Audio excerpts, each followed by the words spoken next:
지난 시간에는 나는 부모입니다 라는 제목으로 말씀을 들었습니다. 부모는 누구인가? 부모는 믿음을 유산으로 남기는 사람이다. 부모는 누구인가? 부모는 하늘의 상급을 쌓는 사람이다. 그래서 부모는 어떻게 해야 될 것인가? 믿음을 유산으로 남기고 하늘의 상급을 쌓기 위해서는 속사람이 강건해야 된다 라는 말씀을 들었습니다. 오늘은 말라기에서 나오는 5가지 질문 중, 우리 5가지 질문이 있다고 그랬지 않습니까? 5가지 질문 중 첫 번째, 두 번째, 세 번째는 했고, 오늘은 네 번째 질문, 우리가 어떻게 하여야 돌아가리까? 라는 제목으로 말씀을 드립니다. 백성들이 하나님을 떠나고 하나님 말씀을 지키지 않으니까 하나님께서 말씀하시기를 내게로 돌아오라, 그리하면 나도 너에게로 돌아가리라 라고 합니다. 그러니까 백성들이 뭐라고 하냐면 우리가 어떻게 하여 돌아가리까? 라고 묻습니다. 지금 이스라엘 백성들이 하나님께 우리가 어떻게 하여 돌아가리까? 라고 묻는 것은 진짜 돌아가고 싶어서 묻는 것이 아니라 우리가 뭘 잘못했는데요? 라고 되묻는 것입니다. 돌아가려고 묻는 것이 아니라 우리가 뭘 잘못했는데요? 라고 따지듯 묻는 게 우리가 어떻게 하여 돌아가리까? 그 질문이죠. 그래서 하나님은 그들이 하나님을 떠났다는 증거, 하나님 말씀이 지키지 않았다는 증거를 8절 이하에서 쭉 말씀하고 있습니다. 8절 말씀을 보기 전에 7절부터 봅시다. 7절, 오늘 성경을 그 말라기서 2장, 3장을 펴놓고 계십시오. 7절부터 보면 이렇습니다. 7절, 만군의 여호와가 이르노라, 너희 조상들의 날로부터 너희가 나의 규례를 떠나 지키지 아니하였도다. 그런즉 내게로 어떻게 하라? 돌아오라, 그리하면 나도 너희에게로 돌아가리라 했더니 너희가 이르기를 우리가 어떻게 하여야 돌아가리까 하는도다라고 말합니다. 하나님께서 이스라엘 백성들에게 돌아오라 하니까 돌아오라 하면서 나도 그래야만 돌아가겠다라고 합니다. 7절 다시 볼까요? 만군의 여호와가 이르노라, 너희 조상들이 날로부터 너희가 나의 규례를 지키지 아니하였도다라고 말합니다. 나의 규례를, 나의 말씀을 지키지 아니했다. 어떻게 하다 보니까 지키지 않았다가 아니라 목적을 가지고 의도적으로 지키지 않았다, 하나님을 떠났다는 것이죠. 그래서 하나님은 그들이 하나님을 떠나려고 하는 이스라엘 백성들을 지금 붙들고 있는 이 두 긴장감이 팽팽하게 서려 있는 것을 보게 되죠. 여러분, 지금도 그렇습니다. 우리의 그 본성, 타락한 우리의 본성은 하나님께 가까워지려고 하는 본성이 아니라 하나님께 멀어지려고 하는 본성들을 가지고 있어요. 타락한 본성이었단 말이에요. 그러니까 우리 인간은 처음부터 하나님께로부터 멀어지려고 하는 속성을 가지고 있는데 하나님은 하나님의 은혜로 우리를 계속해서 잡아당기고 있는 것이죠. 그래서 저는 자주 말씀드렸지만 우리의 믿음은, 우리의 신앙은 그 원심력과 구심력이 작동되고 있다라고 말씀드렸습니다. 그러니까 하나님께로부터, 그러니까 우리는 하나님께로부터 계속 떨어지려고 하는 우리 안에 있는 본성이, 타락한 본성이 하나님께로부터 떨어지려고 하는 원심력이 작동되고 있습니다. 그래서 가만히 놔두면 하나님부터 떨어져 나갑니다.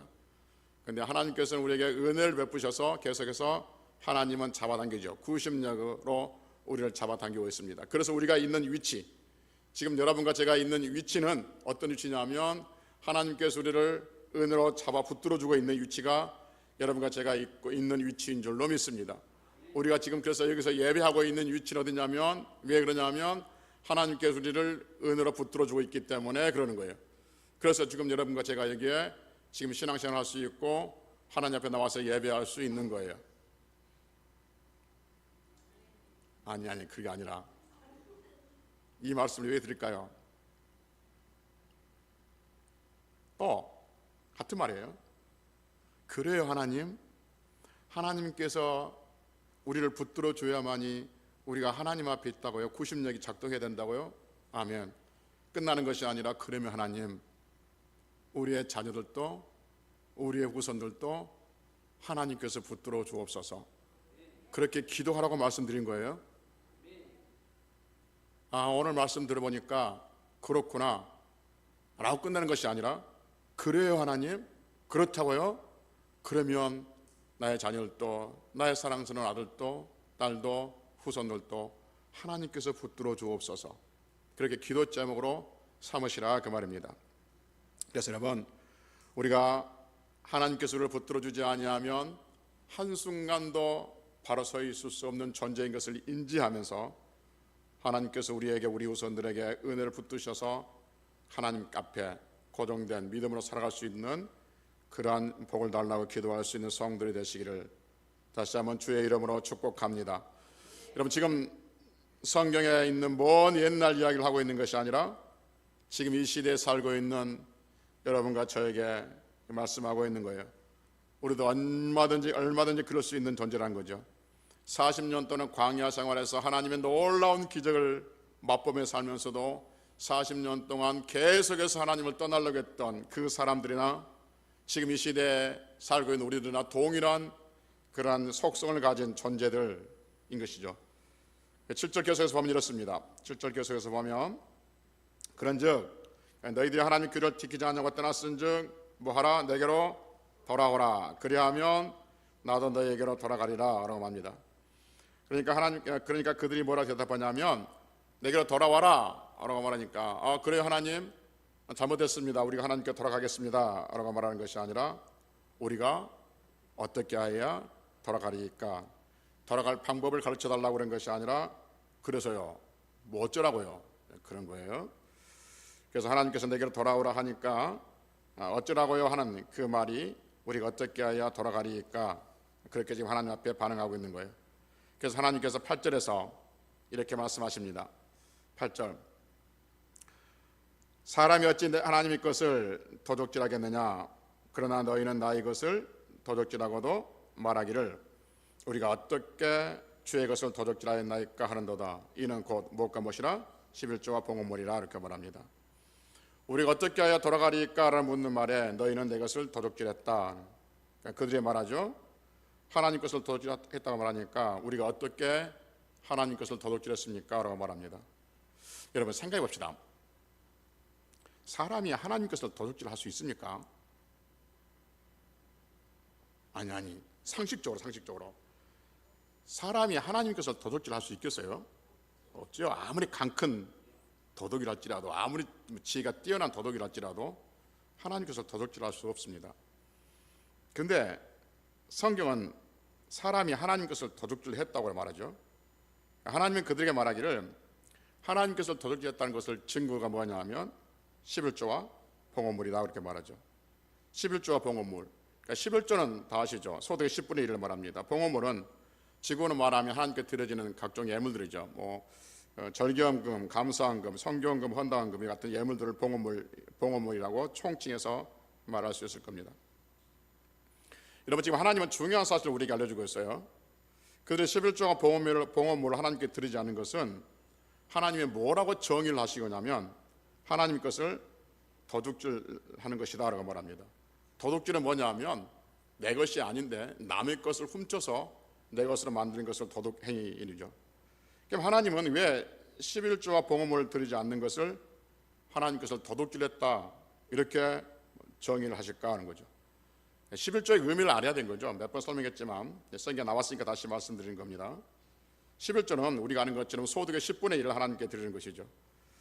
왜 성도들은 10분의 1을 하나님께 드려야 되고 하나님은 10분의 1을 드리라고 말하냐 하면 그것은 이 10분의 1이 갖는 의미 때문에 그렇습니다. 돈의 액수가 아니라 10분의 1이 갖는 의미, 10분의 1은 무엇을 의미하고 있냐면 전부를 의미하고 있는 거죠. 그러니까 10분의 1은 10의 10 전체를 대표하고 있는 거예요. 그러니까 그 대표 10분의 전체, 그 전체를 대표하고 있는 것을 10분의 1로 정의한 거예요. 그러니까 그 10분의 1을 드린다는 것은 전부를 하나님께 드린 것과 같은 의미를 가지고 있는 것이죠. 그래서 10분의 1을 하나님께 드리는 것은 전부인 내가 가지고 있는 모든 것이 하나님 것입니다 라고 드리는 신앙 고백의 차원인 것이죠. 봉헌물도 마찬가지고요. 모든 것이 주께로부터 왔다고 성경 우리에게 말해주고 있잖아요. 그래서 모든 것이 주께로부터 왔음을 고백하면서 드려지는 것, 감사로 드려지는 것, 이것이 11조의 개념이고 봉헌물의 개념이다 하는 것이죠. 그러니까 하나님 것을 하나님 것으로 인정하는 것, 이게 11조가 봉헌물인 거죠. 그러니까 하나님 것을 하나님 것으로 인정하지 않는 것은 11조를 드리지 않는 것이죠. 그러니까 이게 있어요. 이게 있어요. 이게 지금 뭐가 이게 있는데 이게 누구 것이냐면 사람은 나는 이걸 내 것이라 생각해요. 그런데 하나님은 이걸 누구 거라 생각하는 거예요? 하나님 거라 생각하는 거죠. 그런데 하나님은 이게 하나님 거예요. 그래서 하나님께서 우리가 주셨어요. 그런데 나는 뭐라냐면 이걸 내 것으로 생각하는 것이죠. 그래서 내 것으로 하는 거니까 내가 하나님 것을 내 것으로 만들어버리고 내 것으로 받아들인 것이죠. 그래서 하나님 보실 때는 이것은 하나님 것을 도둑질하는 것이죠. 그런데 이것을 내 것인데 하나님 것인데 내가 쓰면서도 하나님 것을 인정하는 그 행위가 뭐냐면 10분의 1을 하나님께 드림으로써 이 모든 것이 하나님 것입니다라고 고백하는 것이다 한다 그 말인 것이죠. 그래서 하나님께서는 하나님이 주신 모든 것들이 하나님 것입니다라고 고백하는 그 고백 10분의 1을 들음으로써 하나님께서 하나님 것인 것을 고백하는 그 성도에게 주시는 그 복이 10절에서 우리에게 말씀해 주고 있는 거죠. 10절 같이 읽습니다. 만군의 시작. 만군의 여호와가 이르노라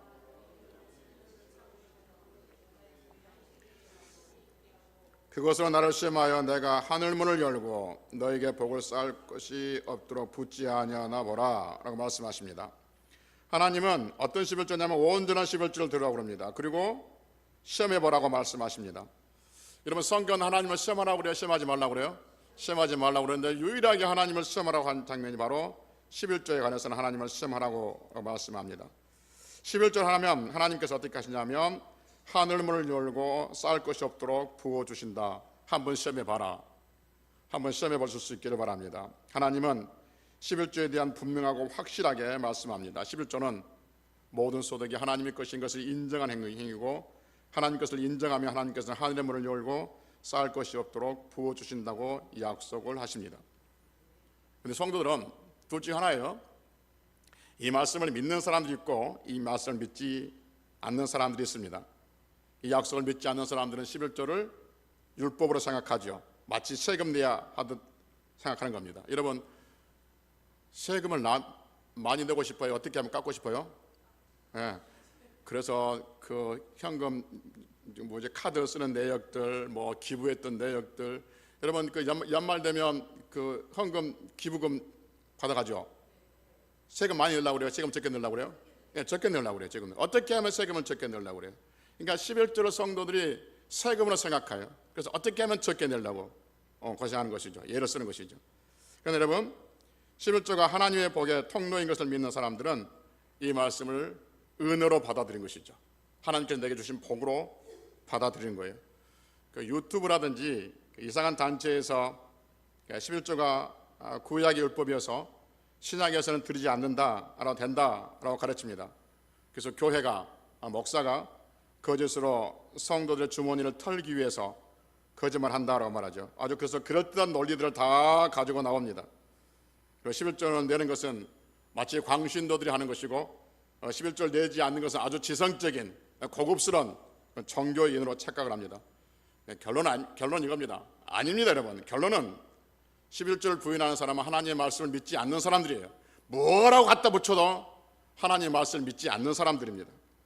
가끔 인터넷에서 11조에 대한 설교를 듣거든요. 둘 중에 하나예요.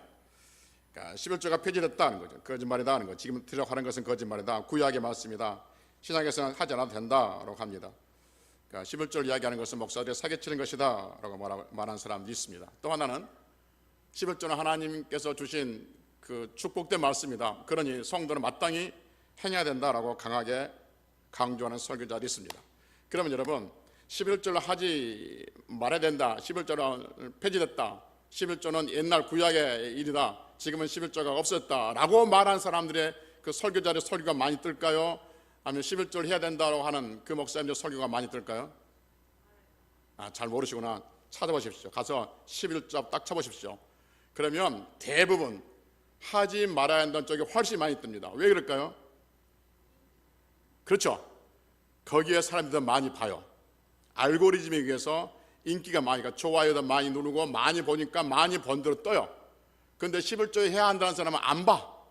그러니까 있기는 있는데 굳이 찾아보지 않으면 안 뜬다 그 말인 것이죠.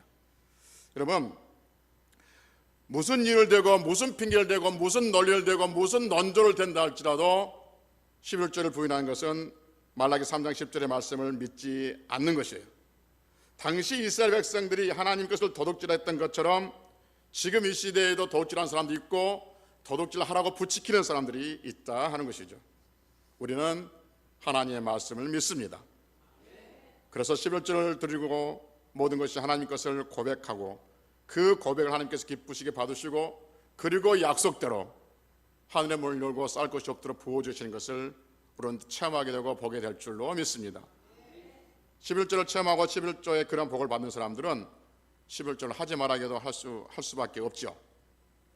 제가 어느 교회 부목사로 있을 때였는데 언젠가 했었는지 모르겠는데 어느 여집사님이 그 상담 요청을 해와요. 이 여집사님은 남편을 여의고 조그만 아이들 둘 데리고 힘겹게 살아가고 있는 집사님이셨습니다. 그런데 이 집사님이 신앙생활하면서 은혜를 받으면서 받으면 받을수록 마음에 눌리는 짐이 하나 있었어요. 그게 뭐냐면 11조였었습니다. 11조 은혜를 받으면 받을수록 11절로 하지 못한 것에 대한 마음의 무거운 짐이 있었던 거죠. 그래서 고민하다가 담임 목사님한테는 못 찾아가고 부목사인 저에게라도 와서 자기 사정을 이야기하고 하소연도 하고 이해를 구하고 그냥 마음의 짐도 들어볼 겸 겸사겸사해서 어렵게 저를 찾아왔어요. 그래서 자기가 살아가고 있는 형편들을 쭉 말합니다. 얼마를 벌고요, 내가 어떻게 일해서 새벽에 우유 나가고 우유 배달 나가고 어떻게 해서 얼마를 벌고 그래서 아이들 교육시키고 나면 도저히 11절 할 형편이 안 됩니다.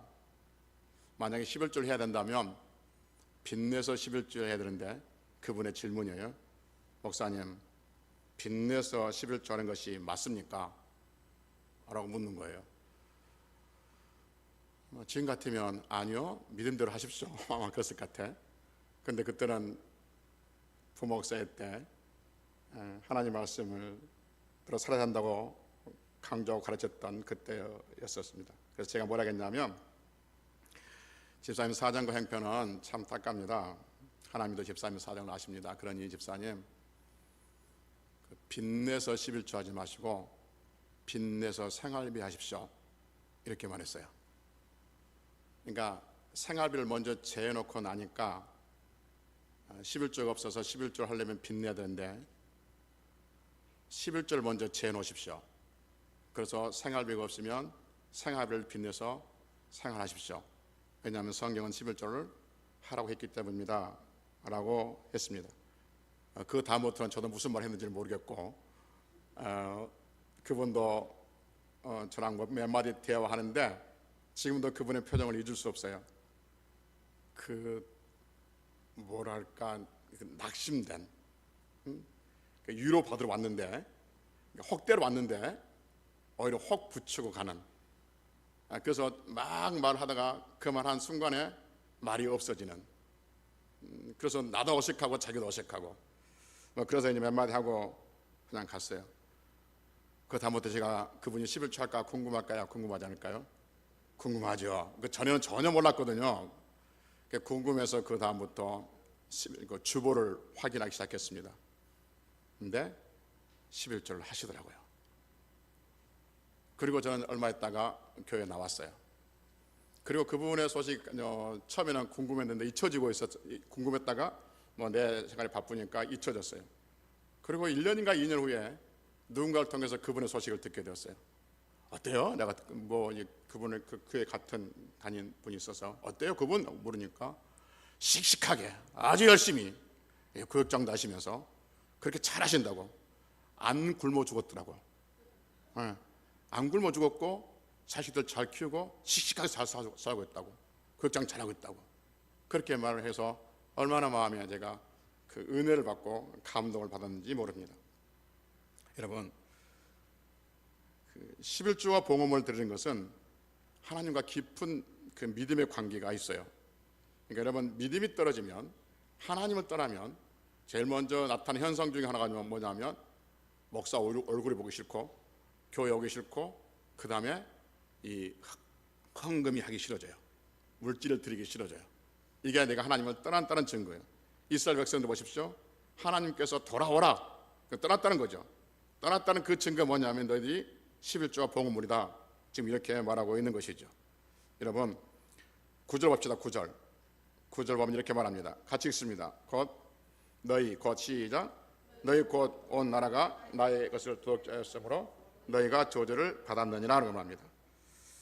그러면서 10절 다시 보면 만군의 여호와가 이르노라 너희의 원전한 11조를 창고에 들여 나의 집에 양식이 있게 하고 그것으로 그 11조로 나를 시험하여 내가 하늘 문을 열고 너에게 복을 쌓을 것이 없도록 붙지 아니하나 보라 라고 말씀하십니다.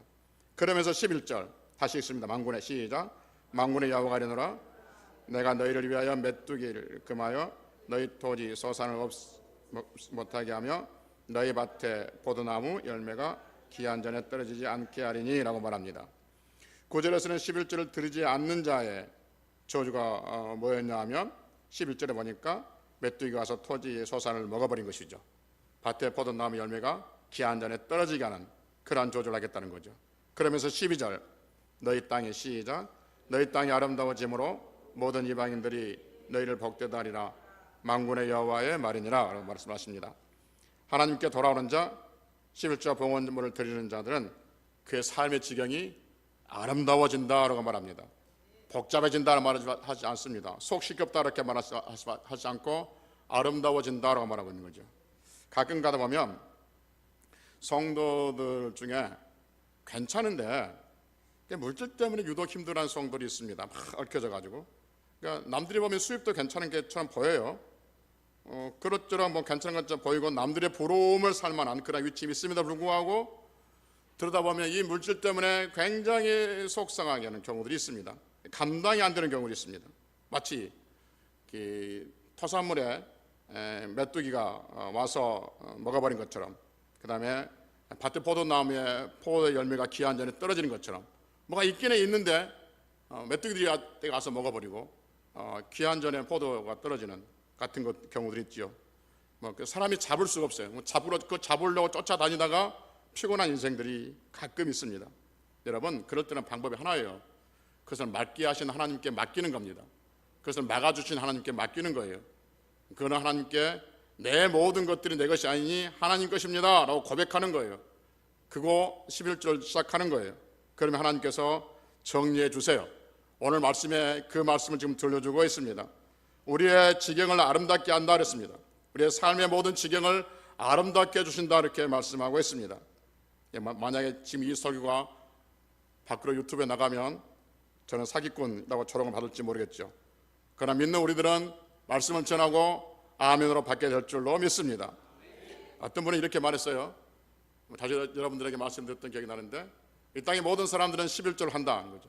단지 어디다 하는 거냐에 따라 달라진다는 거죠. 어떤 사람은 경찰서에 11조를 하는 사람이 있고 어떤 사람은 도둑들에게 11조를 하는 사람이 있고 사기꾼에게 11조를 하는 사람이 있고 어떤 사람은 병원에 11조를 하는 사람이 있다. 그러니까 여러분과 저는 그것이 아니라 하나님께 11조를 함으로써 하나님께서 우리에게 하늘문을 열고 쌀 것이 없도록 복을 주시는 그 은혜를 누릴 수 있는 성들이 되시기를 주의 이름으로 축복합니다. 보십시다 여러분. 지금이나 그때나 말라기 시대예요. 말라기 시대. 예수님이 오시기 전에 400년의 그 시대. 그 시대에도 11조와 봉헌물을 멀리하고 드리지 않는 사람들이 있었어요. 그것을 드리지 말라고 선동한 사람들이 있었을 것입니다. 지금도 마찬가지예요. 지금도. 그때 그 시대에 그렇다면 지금은 안 그러겠습니까? 그때 그 시대 사람들이 그랬는데 그 시대가 지나오는 지금 2400년이 넘어오는 이 시대를 지나면서 훨씬 많은 죄악들이 가득한 이 시대에서 사람들이 11조에 대한 이야기를 좋게 생각하겠습니까? 절대 그럴 리 없습니다. 말라기 시대에 그랬다면 지금 말라기 시대보다 지금보다는 훨씬 더 사람들이 더 많이 하나님을 떠나가 있고 하나님을 말씀에 순종하지 않고 있는 거죠.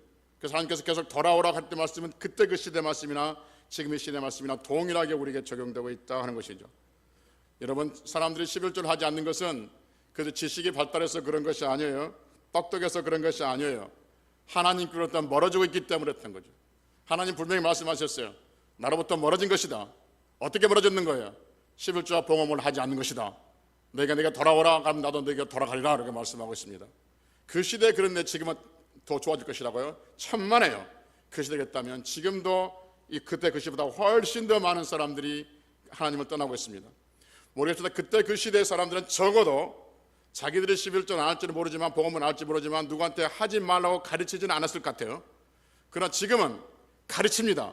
하지 말라고 합니다. 그것은 거짓이고 구약이고 배지됐고 목사들이 사기친다고 가르치고 있습니다. 훨씬 더 악한 시대에 살고 있다는 거죠. 그 시대에서 우리가 하나님 말씀대로 살아간다는 것은 하나님의 은혜 받은 사람만이 가능하게 될 것이고, 살아계신 하나님, 하늘의 문을 열고 쌀 것이 없도록 부어주신다는 그 말씀 믿는 성도들만이, 믿는 사람들만이 온전한 마음으로, 기쁜 마음으로 은혜 가운데 10분의 1을 드리며 여러 가지 봉헌물을 하나님 앞에 드리는 것이죠. 사랑하는 성도 여러분, 우리의 목숨까지도 우리의 가지고 있는 모든 것이 다 하나님께로부터 왔음을 고백하며 그렇게 승리하는 성들이 되시기를 주의 이름으로 축복합니다. 할렐루야. 또 기도 제목이 뭐예요? 우리 자녀들이 평생 하나님 앞에 11조하고 살게 하옵소서. 할렐루야. 우리의 자녀들이 평생 하나님을 떠나지 아니하고 하나님의 집에서 하나님께 11조를 드리며 살게 하옵소서. 그러한 복을 주시옵소서. 그러한 복을 주시옵소서라 기도하며 승리하는 성도들 되시기를 다시 한번 주의 이름으로 축복합니다. 할렐루야. 기도하시겠습니다.